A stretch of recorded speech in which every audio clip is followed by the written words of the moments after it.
Sayan tuition সেন্টারে সমস্ত ছাত্রছাত্রীদের অভিনন্দন জ্ঞাপন করছি। আমাদের যে সেন্টারে অলরেডি অনলাইন অফলাইনে ক্লাস শুরু হয়ে গেছে। যারা এখনো আমাদের সেন্টারে অ্যাডমিশন হওনি তাদের উদ্দেশ্যে বলছি, তোমরা অতি সত্বর আমাদের সেন্টারে অ্যাডমিশন হও। কারণ এবারে আমাদের সেন্টার থেকে আমরা একটা নিয়ম করেছি যে নোটস কিন্তু তোমরা পাবে না, জেরক্স পাবে না। তোমাদের ক্লাসে যারা অফলাইনে ক্লাস করছো তাদের জন্য বিশেষ করে বলছি, তোমাদের কিন্তু অফলাইনে সেন্টারে এসে ক্লাস করতে হবে। তাই তোমরা অতি সত্বর আমাদের সেন্টারে অ্যাডমিশন হও। আমি এর আগে এর পরপর 2-3টি ভিডিও আমরা করেছি, ইউটিউবে আপলোড করেছি, বিশেষ করে মেজর বাংলা 4th সেমিস্টারের এবং 2nd সেমিস্টারের বাংলা অনার্স এবং বিএসসি। আজকে 4th সেমিস্টারের মেজর 6 যে কোর্সটি রয়েছে তার সিলেবাস এবং একটি পাঠ্য বিষয় সংক্রান্ত আলোচনা তুলে ধরছি। সমস্ত ভিডিওটি বা সমগ্র ভিডিওটি স্কিপ না করে প্রথম থেকে শেষ পর্যন্ত দেখো। সিলেবাস এবং একটি বিষয় সম্পর্কে পুঙ্খানুপুঙ্খ ধারণা তোমরা পাবে। মেজর 4th-এর যে 6 কোর্সটি রয়েছে, তোমাদের রয়েছে বাংলা রঙ্গমঞ্চের ইতিহাস এবং রয়েছে দুটো নাটক, রবীন্দ্রনাথ ঠাকুরের ডাকঘর এবং দ্বিজেন্দ্রলাল রায়ের শাহজাহান। এই 3টি বিষয় রয়েছে, বাংলা রঙ্গমঞ্চের ইতিহাস, রবীন্দ্রনাথের নাটক, একাঙ্ক নাটক ডাকঘর এবং দ্বিজেন্দ্রলাল রায়ের একটি ঐতিহাসিক নাটক শাহজাহান। এই ছিল তোমাদের পাঠ্য বিষয় সিলেবাস। আজকে আমি বাংলা রঙ্গমঞ্চের ইতিহাসে একটি গুরুত্বপূর্ণ 6 মার্কসের কোশ্চেন, অর্থাৎ 6 নম্বরের জন্য অত্যন্ত গুরুত্বপূর্ণ, যেটা পরীক্ষায় এসে বসে রয়েছে। বাংলা রঙ্গমঞ্চে শিশির কুমার ভাদুরীর অবদান আলোচনা করো। মোস্ট ইম্পর্টেন্ট কোশ্চেন, পরীক্ষায় আসবেই। ভালোভাবে আমার এই ভিডিওটা লক্ষ্য করো প্রথম থেকে শেষ পর্যন্ত। একটু গল্পের মতো তোমাকে শুনতে হবে, তাহলে তোমাকে মুখস্থ করতে হবে না। এটা অনেকটা ইতিহাসের মতো। 20 শতকের দ্বিতীয় দশকে বাংলা থিয়েটারে যে নতুন আলো বহন করে নিয়ে এসেছিলেন যে পরম নাট্যানুরাগী শিশির কুমার ভাদুরী, তার প্রথম আত্মপ্রকাশ সাধারণ রঙ্গালয়ে দেখা গিয়েছিল 1921 খ্রিস্টাব্দের 10ই ডিসেম্বর আলমগীর নাটকের ভূমিকায়।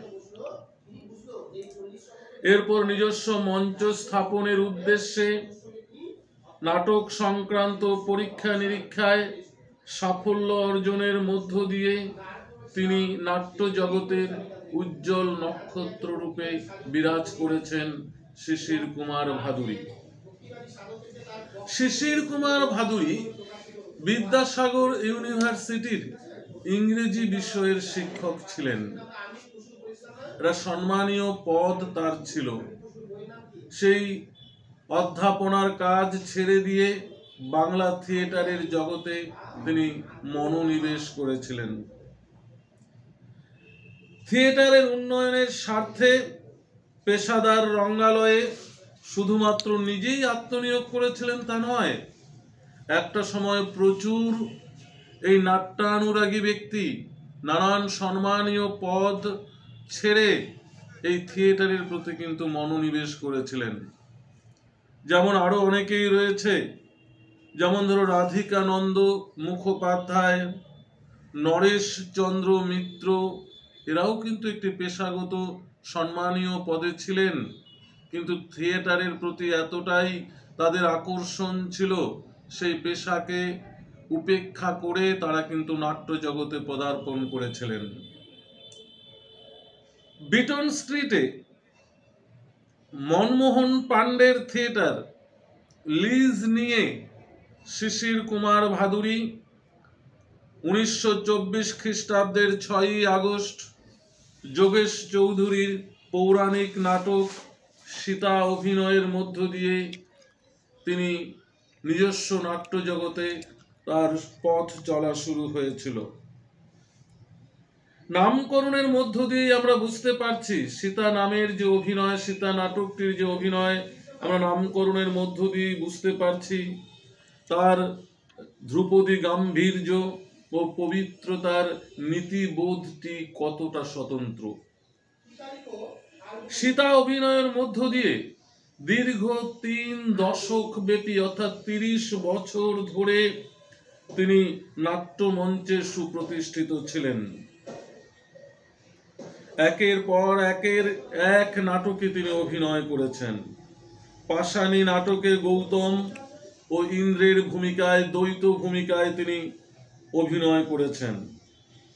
কিন্তু স্মরণীয় অভিনয় সত্ত্বেও দুর্বল নাট্যরূপের জন্য প্রযোজনার দিক থেকে শিশির কুমারকে আর্থিক সমস্যার সম্মুখীন হতে হয়েছে। শিশির কুমার ভাদুরীর প্রতিভা, খ্যাতি, ঔজ্জ্বল্য সত্ত্বেও পেশাদারী রঙ্গালয়ের ব্যবসায়িক সাফল্যকে তিনি সুনিশ্চিত করতে পারেনি।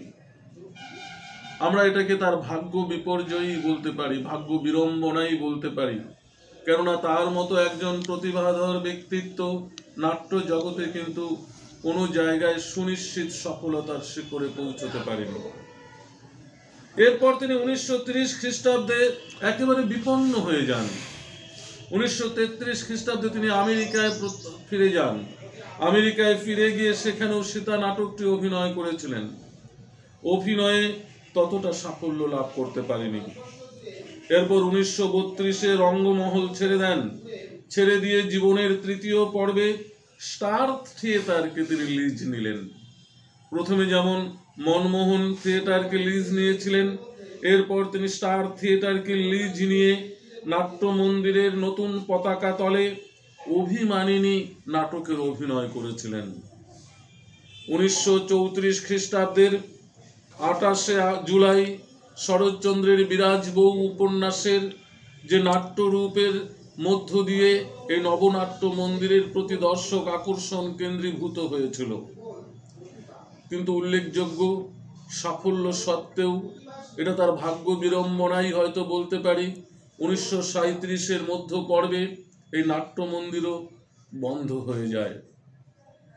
এরপর নভেম্বর 1941-এ তার শেষ রঙ্গমঞ্চ শ্রী রঙ্গমের সঙ্গে যুক্ত হন। এইভাবে সুদীর্ঘ 3টি পর্বে, জীবনের 3টি পর্বে সুদীর্ঘ সময় ধরে নাট্য মন্দিরের নামটি শিশির কুমার ভাদুরীর অভিনয় জীবনের সঙ্গে অঙ্গাঅঙ্গিভাবে জড়িত ছিল। আমরা একেবারে শিশির কুমার নাট্য প্রতিভার একদম শেষ লগ্নে এসে বলতে পারি যে বাংলা নাটকের যাত্রাপথে শিশির কুমার ভাদুরী এক উজ্জ্বল নক্ষত্র। তবে ভাগ্য বিড়ম্বনায় জীবনের টানাপোড়েনে তিনি যতটা সফলতা প্রত্যাকাঙ্ক্ষী ছিলেন সে সফলতার শিখরে পৌঁছতে পারেনি। কিন্তু নাট্য জগতে, নাট্য প্রতিভার জগতে, নাট্য অভিনয়ের জগতে তিনি কিন্তু একজন উজ্জ্বল নক্ষত্রের মতো। তাহলে আজকে আমরা আলোচনা করলাম বাংলা রঙ্গমঞ্চে শিশির কুমার ভাদুরীর অবদান। 6 নম্বরের জন্য মোস্ট ইম্পর্টেন্ট কোশ্চেন পরীক্ষায় কিন্তু তোমাদের আসতে চলেছে 2025 4th সেমিস্টার মেজর 6 কোর্সের অত্যন্ত গুরুত্বপূর্ণ বাংলা রঙ্গমঞ্চের ইতিহাসের শিশির কুমার ভাদুরীর এই নোটসটি। আমাদের অলরেডি নোটস তৈরি হয়ে গেছে। যারা এখনো দূর থেকে ভাবছো অনলাইনে আমরা ক্লাস করব, নোট পাবো কিনা, অলরেডি আমাদের নোটস কিন্তু তৈরি করা আছে। তোমরা যারা এখনো ভাবছো আমাদের অনলাইনে অ্যাডমিশন হবে, অনলাইনে অ্যাডমিশন হয়ে যাও। আমাদের অনলাইন ক্লাস শুরু হয়ে গেছে এবং প্রতিদিনের নোটস তোমরা কিন্তু অনলাইনে ক্লাসের শেষে পেয়েও যাবে এবং 100% সাজেশন কিন্তু আমরা প্রথম থেকেই দেওয়া শুরু করব, যেটা আজকে তোমাদের 100% একটা কোশ্চেন বলেই দিলাম। এই নোটসটি কিন্তু পরীক্ষায় আসবে। ভিডিওটি যদি ভালো লাগে অবশ্যই লাইক ও শেয়ার করবে, বন্ধুদের মধ্যে ছড়িয়ে দেবে। ধন্যবাদ।